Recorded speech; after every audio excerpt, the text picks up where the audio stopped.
All right, so I haven't ever, I think, posted a video where it literally is just me talking. We got some background music. Hopefully there's no ads. I have it playing in the back. I can see it, so there shouldn't be any ads. Now, let me just get this started. I am a talker that uses his hands, right? So you're going to see me emphasize, okay? This is just how I talk. Mind your business. But today, I have a whole list of things that I want to talk about that have to do with Jujutsu Kaisen. If you haven't caught up to Jujutsu Kaisen, the leaks are going to come out for the next chapter that everybody, myself including, is waiting for, are going to come out in a couple of hours. So I want to make this video right now and then see later on how correct I was. Now, first and foremost, okay, let's establish something. As of chapter 236, Gojo is gone. Do I want Gojo to return? Do I think Gojo's going to return? We're going to talk about things like that in this video. Do I want Gojo to return? Yes, of course. I don't want to lose my precious blue-eyed king. Will he return? That's a difficult one. We do have Yuta and we do also have Shoko that can both heal Gojo. Are they going to be able to though? Because Sukuna is there. Can Kashimo hold off Sukuna enough to where they have that time to heal Gojo? Because Sukuna has just won that fight. Me personally, not letting anybody just slide off with probably my biggest op of the entire generation. If Gojo is revived, we are going to see Gojo versus Sukuna part 2. But then what? That's the thing that a lot of people aren't grasping. Just because Gojo comes back from the dead does not mean that Gojo is going to win this match now. He has not caught up to Sukuna. He has even explained to Geto in the manga he doesn't think that Sukuna went all out. A lot of people are theorizing that going all out meant Sukuna couldn't fight as freely as he did. However, I'm not really taking it that way. Because although, yes, Sukuna was getting dragged. He was getting dragged around. He did still have everything work in his favor at the end. He knew how to win the fight from the moment that the fight started. Now, let me just explain this before we get further. I am not a power scaler. I am not somebody who's going to give you all this information. I'm gonna have screenshots, you know, around the screen as I'm talking about certain things, but this is just my theory. This is me theorizing. Unfortunately, according to my theory, Gojo's done. Gojo is gone. If he comes back, it will not be as the strongest sorcerer. It'll just be as Gojo Satoru, a normal person, which I would love to see still. I don't want my character to go. He is one of, if not my very favorite character in the entire show. I do not want Gojo to be, you know, written out of the show, but we know how much Gege hates Gojo. Now we have a couple of things to talk about. Because Gojo's gone, who's next? Kashimo is already jumping in the ring.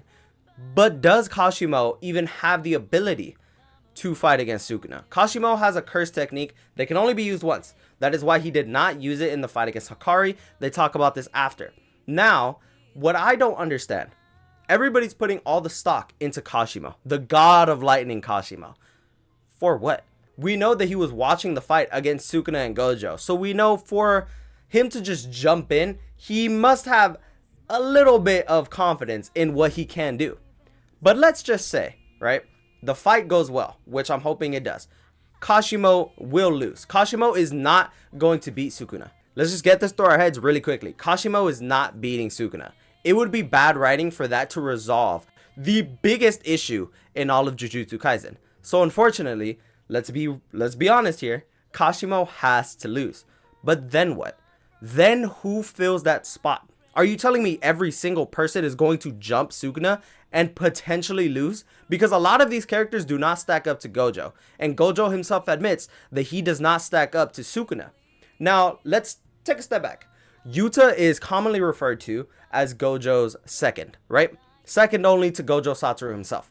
But that doesn't mean that if we were to give it numbers, right? If we were to give it numbers, Gojo would be 100.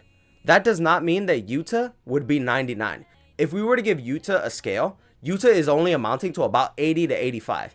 Yuta is not going into the 90s to compare to Gojo. It is said to Gojo that Yuta cannot replace him because it is true. Yuta might be strong. Rika might be strong. With the limit that's placed on Rika, I do not think that Yuta even has that much of an opportunity to go against the King of Curses himself. Now, a lot of people want to put more stock on Yuji. A lot of people expect Yuji to have this grandiose power up. I am not on that same boat. Personally, I would prefer it if Yuji wasn't the one to handle this situation, but if he does, it's going to take a lot. I understand that Yuji is going to be able to use Cleave and Dismantle at one point, and it even shows in the manga that he already has to a very, very minor degree. However, that means nothing. You are using somebody's weapon against them. Nobody knows Cleave and Dismantle quite like Sukuna. A lot of people, I don't think, understand the fact that Yuji is not going to be getting Malevolent Shrine. Now, I understand that people are thinking, well, he's getting his curse technique. It would only make sense for him to also get Malevolent Shrine. That is not how that works.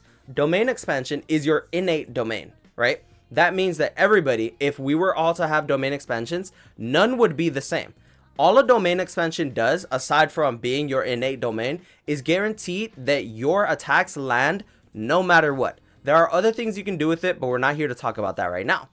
Yuji will not have Malevolent Shrine because that is not his innate domain. The only reason that Yuji is even capable of using a small portion of Cleave and Dismantle is because Sukuna spent so much time inside of Yuji's body. Now, will Yuji ever get a domain? I'm not too sure. Now, Kenjaku being Yuji's mom, I feel like is a very important thing that a lot of people might skip over. Now, aside from Kenjaku, we have to think about Tengen. Tengen is vital to Kenjaku's plan. Essentially, Kenjaku's plan is to merge humankind with Tengen, therefore sprouting beings similar to Tengen, but they wouldn't be so self-aware. He then wants to use Geto's body, as well as Geto's curse manipulation, to combine every one of those human curse spirit hybrids into one using Uzumaki, just to see what happens. That is the entirety of Kenjaku's goal. He just wants to see this come into effect. Now, Kenjaku being Yuji's mom does give him a little more potential as somebody who's gonna rise through the ranks. And don't get me wrong, I understand it's a typical anime trope that the main character does then, climb up and is typically one of, if not the strongest in the entire verse. However, in my opinion, the training arc that Yuji is on is not enough to bridge that gap between Yuji and Gojo. If Gojo was 100, Yuta being 80 to 85 in that area, maybe even 90s, Yuji at this point is only like 60 to 70. And don't get me wrong, I understand Yuji has a lot of feats, but none of them compare to what Gojo and Sukuna can do at this current moment in time. Yuji would have to get the craziest boost for him to actually beat Sukuna. The person that's going to fight after Kashimo eventually loses is going to be either Yuji, Maki, Hakari, or Yuta. Like I mentioned, one of those four is going to have to fight. Most likely, it's going to be Yuji. Will Yuji have a chance against Sukuna after he's been tired out by Gojo, further tired out by Kashimo? The answer is still no. The only way that I can see Sukuna being foiled is going to be with the help of Megumi. During the fight between Sukuna and Gojo, Gojo hit Sukuna with a unlimited void that was 0.01 seconds. He did so because he believed that Maharaga would not be able to adapt in that time. However, Maharaga did not take the burden of that unlimited void. Instead, the person that took that burden was Megumi. And I think this might play a little into what I believe is going to happen. Now let's rewind just a little bit. In the Shibuya incident, Gojo opens his domain for 0.2 seconds. In those 0.2 seconds, everybody, curse spirits included, were overwhelmed with information for about 6 months worth. They received 6 months worth of information directly into their brains all at once, causing them to stand unconscious. However, it was also stated that those 0.2 seconds were not enough to keep the special grade spirits at bay for the entire time. Eventually, pretty soon, they were going to wake up. We see Megumi in this black abyss, laying down Maharaga's wheel above him. We also get a close-up of Megumi's eyes. Now, Megumi's eyes seem devoid. He seems asleep. He seems not able to respond. But that is exactly how everybody seemed after getting hit with Gojo's unlimited void in Shibuya. Because Kashimo's curse technique is only a one chance, everything has to go perfectly for Kashimo to then beat Sukuna. And I just don't think that's going to happen. So instead, what I believe is going to happen is Yuji is then going to jump in after Kashimo, saying that it's all his fault, saying that he has to be the one to stop Sukuna. But obviously, Yuji is not strong enough to fight Sukuna off. Yuji's nowhere near strong enough to do any of this. We did see that Megumi's body fought back when Cleave and Dismantle was directed toward Yuji. I believe that Megumi saving Yuji is going to have a big effect on the resolution of Jujutsu Kaisen. Now let me explain. It was stated that Yuji's entire role as Sukuna's vessel is going to be to intake every one of Sukuna's fingers and then die so that the curse known as Ryomen Sukuna can cease to exist. That is still a very viable option. I believe that what's going to happen is Sukuna will die. What I believe is going to happen is Megumi will fight back against Sukuna and eventually take control of his body the same way that Yuji was able to do so. Now, then it gets a little complicated because there's a couple of things that can happen. His sister and his father figure both died because of Sukuna. Because this happened, I believe that Megumi will give his life in order to finally, once and for all, kill the curse known as Ryomen Sukuna.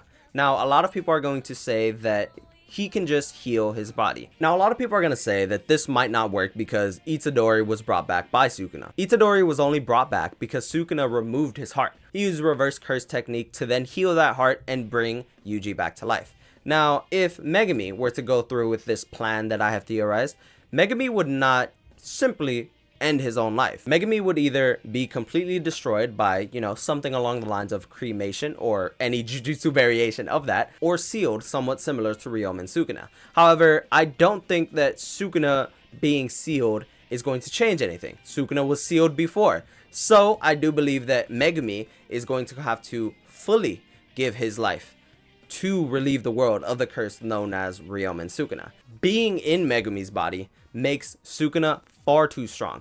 Having Maharaga, having the 10 shadows, having everything under his belt as well as cleave and dismantle leaves little to no option. So unless this plays out the way that I'm imagining, I truly cannot see anything happening aside from evil winning.